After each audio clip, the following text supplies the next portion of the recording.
बघा आता आपण काय जाणून घेणार आहोत, तर आता आपण प्रतिबिंबित सममिती जाणून घेणार आहोत। काय मुलांनो, प्रतिबिंबित सममिती। प्रतिबिंबित सममिती म्हणजेच काय मुलांनो, की इथे सुद्धा आपल्याला काय करायचं आहे, एक वहीचं पेज घ्यायचं आहे, एक वहीचं पान आपल्याला इथे घ्यायचं आहे आणि तिथे काय करायचे आहे, दोन डॉट म्हणजेच त्या जो पान आहे आपल्याला त्या पानाला आपल्याला दुमडायचं आहे। दुमडून आपल्याला काय मिळणार आहे मुलांनो, त्या पानाचा अर्धा भाग आपल्याला मिळणार आहे आणि मग हे दोन बिंदू आपल्याला तिथे द्यायचे आहेत आणि दोन बिंदू दिल्यानंतर बरोबर त्या पानाच्या मध्यभागी आपल्याला काय करायचं आहे, हा जो पूर्ण एच आहे तो काढायचा आहे। म्हणजेच अर्धा एच आपल्याला कुठल्या भागावरती दिसेल, तर जो काही आपण दुमडलेला पहिला भाग आहे त्या पहिल्या भागावर आपल्याला अर्धा एच दिसेल आणि दुसऱ्या भागावरती आपल्याला काय दिसेल, हा पूर्ण अर्धा जो एच आहे तो दिसणार आहे। म्हणजेच आपली जी लाईन आहे ती ही आहे पेजची आणि आपण काय केलेलं आहे, या पानावरती पूर्ण काय काढलेलं आहे, एच काढलेला आहे आणि जेव्हा आपण त्याला दुमडतो तेव्हा आपल्याला कसं दिसणार आहे बघा मुलांनो। बघा AHM ही इंग्रजीतील अक्षरे मोठ्या आकारात वेगवेगळ्या कागदावरती आपण काय केलेले आहे, काढले आहे। म्हणजेच एकाच कागदावरती आपण काढले का AH आणि M, तर नाही, आपण काय केलेलं आहे की तीन पेज आपण तीन पानं आपण घेतलेले आहे आणि त्या तीन पानावरती आपण कुठले अक्षरे काढले आहेत, तर AH आणि M अशी तीन अक्षरे आपण काढलेली आहेत आणि त्या पेजला काय केलेलं आहे, मध्यभागी असं दुमडलेलं आहे। बघा एचं जे पान आहे तिथे तुम्हाला हा जो काय आहे, तुम्हाला ही रेषा आलेली दिसणार आहे। अर्ध्या पेजवर तुम्हाला हा सेम असा काय दिसणार आहे, अर्धा ए दिसणार आहे आणि दुसऱ्या पेजवरती काय आहे, अर्धा ए आहे। सेम एच्या बाबतीत ही तसंच आहे आणि एमच्या बाबतीत सुद्धा कसं झालेलं आहे, सेम अर्ध्या पेजवरती एम आणि अर्ध्या पेजवरती एम। म्हणजे ही जी आहे पानावरची ही रेषा तुम्हाला दिसणार आहे। आपण जे काही पान केलेलं आहे त्या पानाला आपण दुमडलेलं आहे, म्हणजेच ही जी लाईन आहे ती दुमडलेल्या पानाची तुम्हाला इथे दिसत आहे। बघा पुढे, बघा आता आपण स्पेशल काय केलेलं आहे, एक अक्षर काढण्यासाठी एक पेज घेतलेला आहे। ती अशा प्रकारे दुमडा की त्याचे दोन भाग तंतोतंत जुळतील। म्हणजेच आपण एका पेजसाठी काय घेतलेलं आहे, एक स्पेशल पेज घेतलेला आहे आणि त्या पेजवरती आपण ही जी अल्फाबेट आहे ती काढलेली आहे AHM आणि काढून नंतर आपण त्याला काय केलेलं आहे, दुमडलेलं आहे। बघा ती अशा प्रकारे आपल्याला दुमडायचे आहे की त्याचे दोन काय होतील, दोन तंतोतंत भाग असे होणार आहेत। म्हणून त्यासाठी आपण इथे काय केलेलं आहे, इथे एक रेषा आपण इथे घेतलेली आहे। बघा प्रत्येक अल्फाबेटला तुम्हाला काय दिसणार आहे, तर ती रेषा दिसणार आहे। बघा आपण काय केलेलं आहे की प्रत्येक अल्फाबेट काढण्यासाठी एक पेज घेतलेला आहे आणि त्याच्यावरती आपण ए लिहिलेला आहे आणि नंतर आपण त्याला काय केलं आहे, दुमडलं आहे। बघा आपल्याला एक असा दिसणार आहे अर्धा, एच अर्धा दिसणार आहे आणि एम सुद्धा काय होणार आहे, आपल्याला अर्धा दिसणार आहे। बघा ती अशा प्रकारे दुमडा की त्याचे दोन भाग तंतोतंत जुळतील। म्हणजेच आपल्याला जे पेज आहे ज्यावर आपण ए लिहिलेलं आहे ते पेज आपल्याला असं जोडायचं आहे की आपल्याला काय मिळाला पाहिजे, हा अर्धा जो ए आहे तो आपल्याला तिथे दिसायला हवा। बघा मुलांनो, ज्या रेषेवर दुमडून आकृतीचे दोन समान भाग मिळाले ती रेषा ठिपक्याने दाखवा। आपण काय केलेलं आहे, ही जी रेषा आहे ती आपण ठिपक्याने दाखवलेली आहे। म्हणजेच अर्धा जो भाग आहे तो पेजच्या पानाच्या अर्ध्या भागावर आपल्याला दिसत आहे आणि हा जो दुसरा भाग आहे तो पेजच्या आपल्या दुसऱ्या भागावर दिसत आहे। आपण ह्या रेषेने काय केलेलं आहे, दाखवलेलं आहे की एक पेज आपल्याकडे आहे आणि त्या पेजच्या आपण काय केलेले आहे, फोल्ड केलेला आहे, तो पेज घडी केलेला आहे आणि जेव्हा आपल्याला अर्धा पेज मिळतो त्यावर आकृतीचा आपला अर्धा भाग दिसेल आणि दुसऱ्या ज्या पेजवर आहे आपल्याला आकृतीचा काय दिसणार आहे मुलांनो, अर्धा भाग दिसणार आहे। बघा मुलांनो, ज्या रेषेवर दुमडून आकृतीचे दोन समान भाग मिळाले ती रेषा ठिपक्याने आपण इथे काय केलेली आहे, तर दाखवलेली आहे। बघा ती रेषा म्हणजे त्या आकृतीचा सममित अक्ष। ही जी रेषा आहे मुलांनो, ह्या रेषेलाच आपण काय म्हणू, तर ही जर रेषा आपण अशी, ही जी आकृती आहे मुलांनो, ती जर आपण अशी फोल्ड केली तर तिलाच आपण काय म्हणणार आहोत की सममिती म्हणणार आहोत, सममिती रेषा आपण म्हणणार आहोत. बघा ही रेषा तुम्हाला इथे दिसत आहे. बघा, ज्या सममित आकृतीचे त्यातील अक्षामुळे होणारे दोन भाग एकमेकांशी तंतोतंत जुळतात. बघा ही जी आपण रेषा इथे काढलेली आहे, या रेषामुळेच आपल्याला काय करता येऊ शकतं, तर अर्धा जो ए आहे तो ह्या अर्ध्या ए वरती आपण फोल्ड करू शकतो. म्हणजेच आपल्याला इथे काय कळत आहे की ही जी लाईन आपण इथे काढलेली आहे त्या लाईनीलाच आपण काय म्हणू शकतो की सममिती अक्ष असे म्हणू शकतो. कारण ही जे आपण लाईन काढलेली आहे त्यामुळेच तर आपल्याला काय करता आलेलं आहे की सममिती अक्ष घेता आलेला आहे. तीच लाईन आपण कुठे काढलेली आहे, एच मध्ये सुद्धा ती लाईन आपण काढलेली आहे, एम मध्ये सुद्धा काय केलेलं आहे, ती लाईन आपण जेव्हा काढली तेव्हाच आपल्याला काय मिळालं, सममिती मिळाली. सममिती म्हणजेच काय मुलांनो की आपण एखादा जो भाग आहे, हा जो भाग आहे मुलांना, तो जर आपण इकडे फोल्ड केला तर सेम आपल्याला तसाच भाग आपल्याला दुसऱ्या पेजवरती सुद्धा मिळतो. बघा, ज्या सममित आकृतीचे त्यातील अक्षामुळे होणारे दोन भाग एकमेकांशी तंतोतंत जुळतात. बघा हा जो भाग आहे आणि हा जो भाग आहे तो एकमेकांशी कसा आहे, तंतोतंत जुळलेला आहे. बघा मुलांनो, त्या प्रकारच्या सममितीला प्रतिबिंबित सममिती म्हणतात. आपण आरशाचं सुद्धा उदाहरण घेतलेलं आहे की समोर जर आरसा असेल आणि आपण त्यात बघत असू तर आपण त्याच्यामध्ये काय दिसू मुलांनो, जर आपण एखादा पेन जो आहे तो हातामध्ये आपण पकडलेला आहे, आपण उजव्या हातात पकडलेला आहे, तर आपण जेव्हा मिररमध्ये बघू, आरशामध्ये बघू तर तो आपल्याला डाव्या हातामध्ये असताना दिसत आहे. म्हणजे अशी एक छोटीशी गंमत आपल्याला मिररमध्ये बघताना दिसते. तसंच मुलांनो इथे हे काय आहे की आपल्याला सममिती हे जर समजून घ्यायचं असेल तर इथे आपण काय घेतलेलं आहे, एक बरोबर ही लाईन घेतलेली आहे आणि अर्धा जो पेज आहे त्या पूर्ण आपण काय केलेलं आहे, ए काढलेला आहे. पण ए काढल्यानंतर आपण काय केलेलं आहे, तो पेज दुमडलेला आहे. म्हणजे आपल्याला इथे काय मिळालेले आहे, ही जी लाईन इथे दिसत आहे तुम्हाला हिरव्या कलरमध्ये, ती आपल्याला ती मिळाली आहे. बघा त्या प्रकारच्या सममितीला आपण काय म्हणतो, तर प्रतिबिंबित सममिती असे म्हणतो. बघा मुलांना आणखी काय सांगितलेलं आहे की काही आकृत्यांना एकापेक्षा जास्त सममिती अक्ष असतात. काही ज्या आकृत्या असतात त्यांना एकापेक्षा जास्त सममिती असतात. त्या कशा, त्या बघू आपण.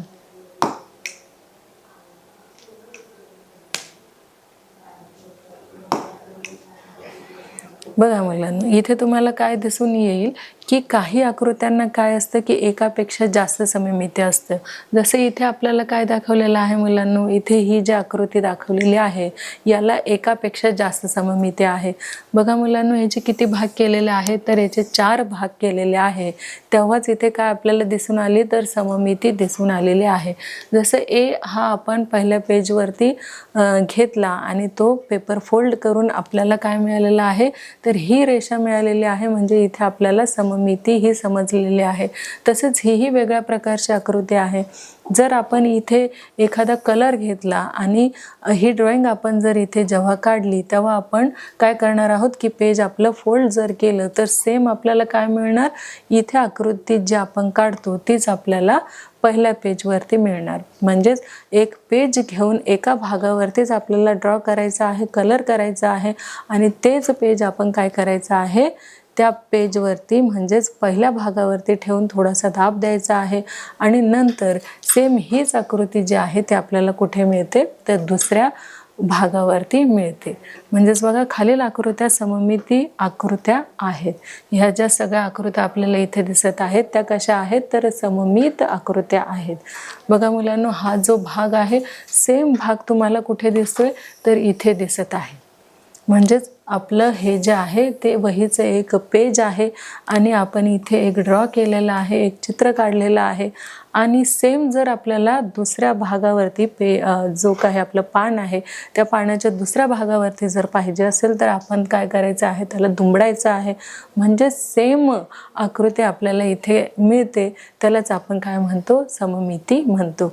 सेम एचं सुद्धा आपण केलेलं आहे की ए आपण आधी पूर्ण काढून घ्यायचा आहे, नंतर त्याला दुमडायचं आहे. तर तो अशा प्रकारे दुमडायचा आहे की तो जो पेज आहे त्या पेजच्या अर्ध्या भागावर दिसेल आणि दुसरा जो अर्धा ए आहे तो पेजच्या दुसऱ्या भागावरती दिसेल. आता बघा मुलांनो, सेम आपण हे जे इथे आपण एक आकृती काढलेली आहे, त्या आकृतीचे आपल्याला सेम किती करायचे आहे तर 4 पार्ट करायचे आहे. त्यासाठी आपल्याला हे जे सममितीचे अक्ष आहे ते आपल्याला काय करावे लागेल, 2 वेळा फोल्ड करावे लागेल. बघा, आपण इथे एक फोल्ड केलेला आहे आणि इथे सुद्धा एक फोल्ड केलेले आहे. तेव्हा आपल्याला इथे 4 काय मिळालेले आहेत तर पार्ट मिळालेले आहेत. बघूया पुढे. बघा मुलांना, तुम्ही झाडं बघितलेले असेल, वेगवेगळ्या प्रकारचे तुम्ही झाडं बघितलेलं असेल आणि हे सुद्धा झाड तुम्ही बघितलेलं असेलच. आता बघा, हा जो भाग आहे पत्त्याचा, तोच सेम भाग तुम्हाला इथे दिसत आहे. नीट याला काय करायचं आहे, ऑब्झर्वेशन करायचं आहे, निरीक्षण करायचं आहे.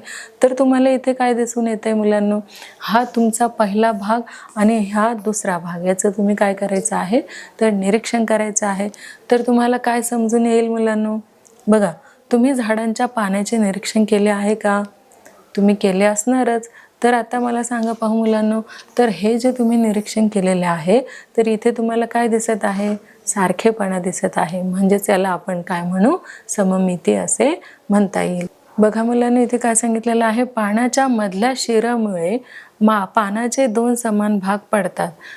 ही जी शिर दिलेली आहे यालाच आपण काय म्हणतो मुलांनो, शिर असे म्हणतो. तर ह्या शिरेमुळे काय होतंय की हे अख्खं जे पान आहे, या अख्खा पान जे आहे ते या शिरामुळेच काय होतं, दुमडलं जातं. कशामुळे मुलांनो, ही जी शिर दिलेली आहे त्या शिरेमुळे जो पत्ता आहे, हा पूर्ण पान आहे, ते कसं होतं तर दुमडलं जातं. बघा, पाण्याच्या मधल्या शिरेमुळेच काय होतं, पान दुमडलं जातं. बघा, तुम्हाला इथे काढून दाखवलेलं आहे की ही काय आहे, पानाची मधली शिर आहे आणि ह्या शिरेमुळेच पान कसं होतं आपलं, दुमडतं. इथेही बघा, ही आपल्याला शिर दाखवलेली आहे आणि त्या शिरेमुळेच आपलं पान कसं झालेलं आहे तर त्या पाण्याचे आपले 2 भाग झालेले आहेत, दुमडलेलं आहे आपलं पान. बघा, जर पान दुमडले तर पानांच्या कडा एकमेकावर तंतोतंत जुळतील. म्हणजेच काय, आता बघा, हे एक पूर्ण पान आपल्याला ओपन करून दाखवलेलं आहे, उघडून दाखवलेलं आहे आणि हेच पान जर आपण जोडलं तर काय होईल मुलांनो, तर ते एकमेकांशी तंतोतंत जुळतील. हे जे पान आहे वरचं, ते जर आपण इथे खाली जोडलं, एकमेकावरती ठेवलं तर काय होईल मुलांनो, ते एकमेकांशी कसं होईल, तंतोतंत जुळेल. बघा, तुम्हाला याचा आकार मोठा वाटत नाहीये आणि याचा आकार लहान वाटत नाहीये. तर या दोघांचा आकार जो आहे तो कसा आहे मुलांनो, सेम आहे. त्याच्यामुळे काय होईल की हे जे वरचं पेज आहे, पान आहे, ते खालचा जो पत्ता आहे त्याच्यावरती कसं होईल, अगदी सारख्या प्रमाणात टच होईल. म्हणजेच याला फोल्ड केलं तर ते अगदी बरोबर याला कसं होईल मुलांनो, तर जॉईंट होईल. तर बघा मुलांनो, तर पाण्याचे भाग हे पानाच्या मधल्या शिरेशी सममित आहे. पाण्याचा हा जो भाग आहे तोच भाग कशाशी सममित आहे, तर तो जो भाग आहे तो पानाशी सममित आहे. म्हणजे जर हा भागच नसता मुलांनो तर काय झालं असतं, बघा, दुसरं आपण इथे पान काढून बघूया. बघा, तुम्ही जर कुठलंही दुसरं पान जर तुम्ही घेतलं असेल, जर तुम्ही एक असं पान जर घेतलं असेल मुलांनो, तर बघा, हे कोणतेही तुम्ही पान जर घेतलं तर त्या पानामध्ये तुम्हाला काय दिसेल मुलांनो, एक शिरोरेषा अशी दिसणार आहे. बघा, याच्यामध्ये आपल्याला काय दिसत आहे, एक रेषा दिसत आहे. त्याच प्रमाणात जर आपण त्याच्यावरती फोल्ड केलं, घडी केली तर त्याचे आपल्याला बरोबर काय दिसतात, 2 भाग झालेले दिसतात आणि आपण ते एकमेकांवरती ठेवल्यानंतर ते कसे होतात मुलांनो, तंतोतंत जुळतात. तर यालाच आपण काय म्हणतो, तर यालाच आपण प्रतिबिंबित सममिती असे म्हणतो. कोणतेही तुम्ही पान घ्या, त्या पानाचं तुम्ही अधिक चांगल्या प्रकारे निरीक्षण करा. कोणत्याही पानामध्ये तुम्हाला काय दिसेल, तर एक अशी रेषा तुम्हाला दिसेल आणि तेच पान जे आहे तुम्ही फोल्ड केल्यानंतर तुम्हाला काय होईल मुलांनो, तर प्रतिबिंबित सममिती ही दिसणार आहे। बघा मुलांनो, आता आपण इथे काय करणार आहोत की प्रतिबिंबित सममितीचे आणखी काही उदाहरणे आपण बघणार आहोत। तर बघा मुलांनो, इथे तुम्ही मानवाची आकृती बघत आहात।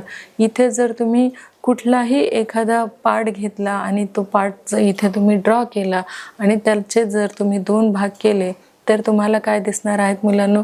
जसं बघा, आपण इथे काय केलेलं आहे, एक मानवकृती आकृती घेतलेली आहे, त्याचेच काय केलेलं आहे, 2 बरोबर असे समान भाग केलेले आहे। बघा, आपल्या डोक्यापासून पायापर्यंत डोक्याच्या मधोमध जर आपण अक्ष काढला, हा आपण काय काढलेला आहे मुलांनो? अक्ष काढलेला आहे। बघा, हा जो तुम्हाला दिसत आहे, ही जी रेषा तुम्हाला दिसत आहे ती काय आहे? अक्ष आहे। मध्यांतराचा काय आहे? अक्ष आहे। बघा, तर शरीराच्या दोन्ही बाजूंचे भाग एकमेकांशी तंतोतंत जोडतात। म्हणजे हा झाला पहिला भाग आणि हा झाला दुसरा भाग। ते जे भाग आहेत ते शरीराचे भाग एकमेकांशी कसे आहेत? तंतोतंत असे जोडणारे आहेत। बघा मुलांनो, आपण मगाशी सांगितल्याप्रमाणे की आलेख पेपरवरती सुद्धा आपण काय करणार आहोत, तर आलेख पेपरवरती सुद्धा आपण काही सममिती किंवा प्रतिबिंदू हे जे आहेत ते समजून घेण्याचा आपण प्रयत्न करणार आहोत। बघा, आलेख कागदावरील आकृतीचे निरीक्षण करा। आता हा जो आपला आलेख पेपर आहे त्यावरती आपण काय काढलेला आहे? एक रेषा काढलेली आहे आणि त्याला नाव दिलेलं आहे 1। हा काय आहे मुलांना? आपला एक आलेख पेपर आहे आणि त्यावरती आपण काय केलेले आहे? एक रेषा काढलेली आहे। त्याचं तुम्हाला काय करायचं आहे? तर निरीक्षण करायचं आहे। आता आपण इथे काय केलेलं आहे मुलांना? तर एक रेषा L हा आपण इथे काढलेला आहे। आता त्याच्या डाव्या बाजूला आणि उजव्या बाजूला आपल्याला काय करायचं आहे? सारख्या प्रमाणात एक रेष काढून घ्यायची आहे। आपण इथे काढली बघा, AB ही आपण काय काढलेली आहे? रेष काढलेली आहे। तर दुसऱ्या बाजूंना तिचं काय आहे? प्रतिबिंब दिसणार आहे। म्हणजेच प्रतिबिंब आपल्याला काढायचं आहे। बघा मुलांनो, रेषा L च्या डावीकडे जेवढ्या अंतरावर A व B हे बिंदू आहेत, A व B हे बिंदू आहेत, तेवढ्याच अंतरावर आपल्याला काय करायचं आहे? A व B बिंदू हे जे आहेत ते आपल्याला कुठल्या साईडला दाखवायचे आहेत? तर उजव्या साईडला सुद्धा दाखवायचे आहेत। बघा मुलांनो, तेवढ्याच अंतरावर उजवीकडे A व B हे बिंदू आहेत। ही जी L रेषा आपण काढलेली आहे तोच भाग इथे आपण सर्कल काढू शकतो, ट्रायंगल काढू शकतो किंवा आणखी इतर कुठल्याही आपण काय करू शकतो? शेप इथे देऊ शकतो। तोच आपण सारख्याच अंतरावर काय करायचं आहे? तर उजवीकडे सुद्धा काढायचा आहे आणि त्याला सेम नाव काय द्यायचं आहे? जसं या रेषेला नाव दिलेलं आहे AB, तीच रेषा आपल्याला कुठे दिसत आहे? तर त्याच्या डावीकडे दिसत आहे AB। मग मुलांनो, इथे आपल्याला काय दिसून येत आहे की A व B हे बिंदू म्हणजे A व B प्रतिबिंबे आहेत। ही आपण काय काढलेली आहे? तर ही आपण रेषा काढलेली आहे आणि प्रतिबिंबच्या सहाय्याने आपण काय केलेले आहे?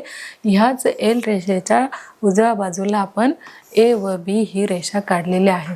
म्हणजेच ABचं प्रतिबिंब आपल्याला कुठे दिसणार आहे? तर L रेषेच्या उजव्या बाजूला ते दिसत आहे। बघा मुलांनो, रेषाखंड AB ही आकृती रेषाखंड AB चे प्रतिबिंब आहे। रेषाखंड AB हिचे प्रतिबिंब काय आहे मुलांनो? तर तिचे प्रतिबिंब आहे AB हे प्रतिबिंब आहे। म्हणजेच आपण रेषा L च्या डाव्या साईडला जी काही आकृती काढलेली आहे ती सेम आपण कुठे काढणार आहोत? तर तिच्या उजव्या बाजूला आपलं काय दिसत आहे मुलांनो? ही जी AB आहे तिचंच प्रतिबिंब आपल्याला कुठे बघायला मिळेल? तर तिचं प्रतिबिंब आपल्याला रेषा L च्या उजवीकडे बघायला मिळणार आहे। बघा मुलांनो, AB आपण ही जी रेषा काढलेली आहे त्याचंच प्रतिबिंब आपण कुठे बघू शकतो? तर रेषा L च्या उजवीकडे आपण काय करू शकतो मुलांनो? बघू शकतो। जे माप घेऊन आपण AB ही रेषा काढणार आहोत त्याच मापा एवढे आपल्याला काय करायचं आहे? तिचं जे प्रतिबिंब आहे तीच रेषा आपल्याला तेवढंच माप घेऊन काढायचं आहे। बघा, रेख AB व रेख AB ची लांबी सारखीच आहे। म्हणजेच आपल्याला ही जी लाईन आहे जेवढं माप हिचं असेल तेवढंच माप कशाचं असतं? तर ह्या ABचं असणार आहे। मुलांनो, आता इथे काय आहे की ही जी ए बी रेषाखंड आपण काढलेला आहे तोच जो रेषाखंड आहे तो ह्या ए बीला तंतोतंत जोडणारा आहे. म्हणजेच ह्या ए बीचं जे माप आहे ते सेम आहे कुठल्या रेषेसारखं, तर ए बी सारखं. म्हणजेच ह्या दोघांना जर आपण जोडलं, हे जे पेज आहे ते जर आपण फोल्ड केलं तर काय होणार आहे मुलांनो, ते तंतोतंत जोडणार आहे. म्हणजेच रेखा ए बी व रेखा ए बी हे कसे आहेत, तर तंतोतंत जोडणारे आपण इथे काढलेले आहेत. बघा मुलांनो, वरील आकृतीच्या सहाय्याने आपण काय केलेलं आहे की वरील आकृतीत रेषा एल, ही जी रेषा एल आहे या सममित अक्षामुळे जे दोन भाग झाले आहेत, हे जे दोन भाग इथे आपल्याला दिसत आहेत ते भाग एकमेकांशी कसे जुळत आहेत, तर तंतोतंत जुळत आहेत. आणखी आलेख पेपरवरती आपण काय काय करू शकतो मुलांनो, तर बघा पुढचा जो रेषाखंड आहे किंवा वर्तुळ आहे ते सुद्धा आपण ह्या आलेख पेपरवरती काढू शकतो. पुढील प्रमाणे आपण ते समजून घेऊया. बघा मुलांनो, आणखी आपण काय केलेले आहेत, आणखी 2 आलेख पेपर घेतलेले आहेत आणि त्या आलेख पेपरच्या आपण काय केलेले आहेत, तर 2 भाग केलेला आहे. म्हणजे एक आलेख पेपर आपण घेतला आणि त्याला फोल्ड केलं. तसेच आपण काय केलेलं आहे मुलांनो, एका भागावरती आपण काय काढलं आहे, ट्रँगल काढला आहे. कुठला मुलांनो, तर RPQ हा आपण काय काढलेला आहे, एक ट्रँगल काढलेला आहे, एक त्रिकोण काढलेला आहे. आपण काय केलेलं आहे, तर या आलेख पेपरचे 2 भाग केलेले आहेत. तसेच मुलांनो, आधी आपण नाव देण्याच्या आधी काय करणार आहोत, तर सेम ह्याच मापाचा जो आहे तो इथे आपल्याला काढता येणार आहे किंवा आपण जर फोल्ड केला तर सेम इथे काढलेला जो काही ट्रँगल आहेत, त्रिकोण आहे, तो आपल्याला कुठे दिसणार आहे, तर आलेख पेपरच्या दुसऱ्या भागावरती सुद्धा दिसत आहे. आणि त्याला आपण नाव काय दिलेलं आहे, बघा मुलांनो, त्याला नाव दिलेलं आहे Q1, P1 आणि R. त्याला बघा मुलांनो, सेम तुम्हाला हा जो भाग इथे दिसत आहे तोच तुम्हाला दुसऱ्या जो काही आपण फोल्ड केलेला पेपर आहे त्याच्या दुसऱ्या भागावर सुद्धा दिसत आहे. तर बघा मुलांनो, वरील आकृतीत रेषा एल या सममित अक्षामुळे जे 2 भाग झाले आहेत ते तंतोतंत जुळतात. म्हणजेच आता आपण जर हा पेपर फोल्ड केला तर ही जी आकृती आहे ते ह्याच्यावरती काय होणार आहे, तर तंतोतंत जुळणार आहे. बघा मुलांनो, तुम्ही आलेख पेपरवरती काय करायचं आहे, ही आकृती काढून बघायची आहे आणि ती काय करायची आहे, हा जो पेज आहे तो एकमेकांवरती जोडायचा आहे. म्हणजे ही जी आकृती आहे ती सेम कुठे, तंतोतंत ह्या आकृतीवरती काय होणार आहे, तर जोडणार आहे. तोच भाग आपण इथे सुद्धा अभ्यासणार आहोत. बघा, ह्या आलेख पेपरवरती आपण काय केलेलं आहे, तर एक हा जो आलेख पेपर आहे तोही आपण काय केलेला आहे, दुमडलेला आहे आणि तिथे आपण काय केलेलं आहे, एक वर्तुळ काढलेला आहे, एक सर्कल काढलेला आहे आणि तिथे सुद्धा आपण काय केलेलं आहे, त्या वर्तुळामध्ये एक लाईन काढलेली आहे जिला आपण नाव दिलेलं आहे एल. जर आपण हेही पेज एकमेकांवरती फोल्ड केलं तर तुम्हाला बघा फोल्ड केलेल्या पहिल्या भागावर अर्धा वर्तुळ दिसेल आणि दुसरं वर्तुळ हे फोल्ड केलेलं दुसऱ्या भागावरती दिसणार आहे. म्हणजेच आपण इथे काय तयार झालं आहे, तर इथे आपण काय म्हणू याला, तर सममिती असे म्हणणार आहोत. तर बघा मुलांनो, इथे आपण काय केलेलं आहे की सममिती ह्याचं स्पष्टीकरण आपण इथे अगदी आलेख पेपरच्या सहाय्याने सुद्धा घेतलेलं आहे किंवा आरशाचं जे उदाहरण आहे ते घेऊन सुद्धा घेतलेलं आहे. ॲम्ब्युलन्सचं उदाहरण देऊन सुद्धा आपण सममिती म्हणजे काय याचं आपण इथे काय केलेलं आहे, स्पष्टीकरण दिलेलं आहे. तर बघा मुलांनो, अधिक स्पष्टीकरण आपण पुढील प्रमाणे सुद्धा करूयात.